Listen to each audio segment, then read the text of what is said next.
Bon dia a tots, Manquaú. Soc un valencià cabrejat. Avui vull parlar dels ecologistes estos que tenen la cara forrada de baqueta, els senyors de Compromís. Segons ells, el port de València no se pot tocar, perquè podes fer les platges del Saler. I ho diuen en tot el morro del món, perquè no n'hi ha ni un sol informe que diga això. I més quan l'ampliació del port és interior. Però així van d'ecologistes i els valencians continuen perdent. Com sempre, com ells no serveixen a València, doncs vale. I per una altra banda, tenim a Compromís en el poble de Godella, al costat d'on jo visc prop.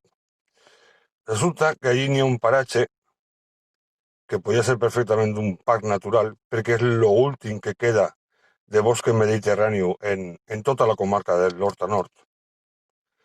I un lloc en concret que es diu la Torre del Pirata. La Torre del Pirata no és més ni manco que una torre defensiva, perquè des d'allí hi ha unes vistes úniques, perquè s'ha des del port de Sagunt fins al port de València. I això que s'ha construït molt avui en dia. Pues els senyors sí, de la cara forrada de baqueta, van a construir vivendes allí. Ara van dient que no, però no fa més que entrar en maquinària, fer camins, fer cates. Vale, ells diuen que no.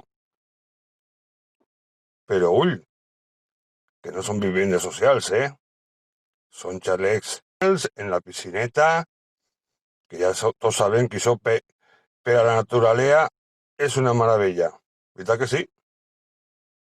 Però bueno, esta gentola és de lo que no n'hi ha.